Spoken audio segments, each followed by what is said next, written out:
Praise the lord. అద్వితీయుడు అధిక బల సంపన్నుడైన యేసుక్రీస్తు ప్రభులవారి పరిశుద్ధ నామములో మీరు అన్ని విషయములలో ఫలాభివృద్ధి పొందుదురు గాక. ఈ దినపు యేసయ్య జీవపు మాట హోషేయ ప్రవచన గ్రంథం 6వ అధ్యాయం 3వ వాక్య భాగం. వర్షము వలె ఆయన మన యొద్దకు వచ్చును. యేసయ్య పాద సన్నిధిలో నిలిచి దివారాత్రము కన్నీరు విడుచుచు ఆయన కొరకు సహనముతో కనిపెట్టుకొని ఆయన యొద్ద నుండి ప్రతిఫలం పొందవలెనని నిర్దోషి అయి ఆయన పాదముల చెంత నిలిచి ఉన్నవారలారా, మన యేసయ్య మన యొద్దకు వచ్చే దేవుడే ఉన్నాడు. నిజమే, వర్షము వలె ఆయన మన యొద్దకు వచ్చును. భూమిని తడుపునట్టి తొలకరి వర్షము, కడవరి వర్షము వలె మన యొద్దకు వచ్చును. వర్షము లేక నేల చీలి ఉండెను. సేద్యము చేయువారు సిగ్గుతో తలలు కప్పుకొని ఉన్నారు అని వ్రాయబడి ఉన్నది కదా. అవును ప్రియులారా, వర్షము లేని కారణాన నేల ఎండిపోయెను, చీలిపోయెను, విత్తనం ఫలించకపోయెను, ఫలము రాకపోయెను. నిజమే, అనేక మంది జీవితములలో, కుటుంబములలో, సంఘములలో, సమాజములో చీలికలు కనబడుచున్నవి.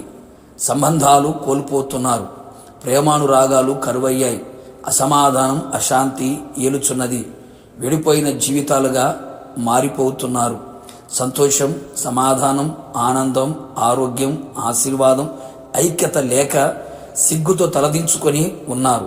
ఫలభరితమైన అనుభవాలు లేని వారై వాడిపోయి ఎండిపోయిన స్థితిలో నిలిచి ఉన్నారు.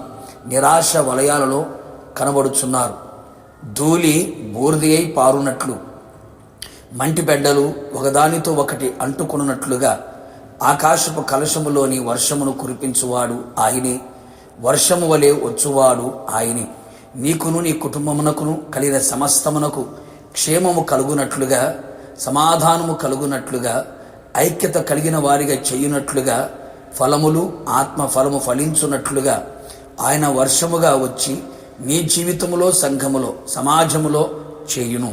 నీ ఆశలు చిగురించున్నట్లుగా నీకు నిరీక్షణ కలుగు చేయును. దీవెనకరమైన వర్షములు కురియును. వర్షము వలె ఆయన నీ యొద్దకు వచ్చి నిన్ను దీవించును. దీవెనల చేత తృప్తి పొందునట్లుగా చెయ్యును. పట్టజాలంత విస్తారమైన దీవెనలు, మెండుగా దీవెనలు నీకును నీకు కలిగిన సమస్తమునకు దయచేయును. దేవా, నీ స్వాస్థ్యము మీద నీవు వర్షము సమృద్ధిగా కురిపించితివి. అది అలిసి ఉండగా నీవు దానిని బలపరిచితివి. అవును ప్రియులారా, ఆయన పేరు పెట్టబడిన ఆయన జనులు, తన స్వరక్తముతో సంపాదించుకొనిన ఆయన ప్రజలు ఆత్మీయంగా, శారీరకంగా, మానసికంగా అలసి ఉండగా, రకరకాల పరిస్థితుల వలన బలహీనపరచబడి ఉండగా, వర్షము వలె ఆయన నీ యొద్దకు వచ్చి నిన్ను బలపరచునుగాక, బలవంతులుగా చేయునుగాక, ప్రతి బలహీనతను తొలగించి నిన్ను ఉజ్జీవపరచునుగాక. అంతేగాక మంచి వర్షము వలె నీ యొద్దకు వచ్చి నీకు విజయమును దయచేయునుగాక.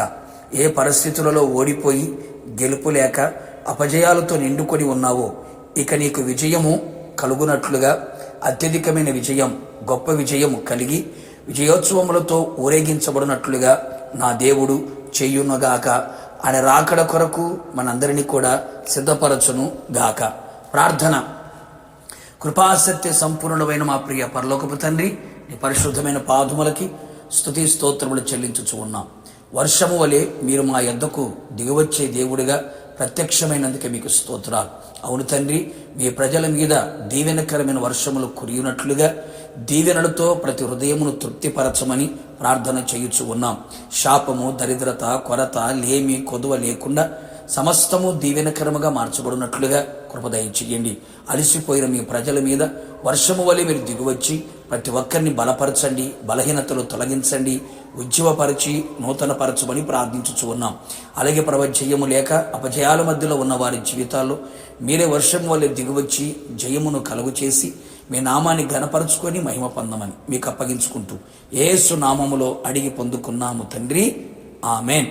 నిశ్చయముగా మీ యొద్దకును మీ కుటుంబం యొద్దకును వర్షము వలె ఆయన దిగువచ్చును గాక. God bless you.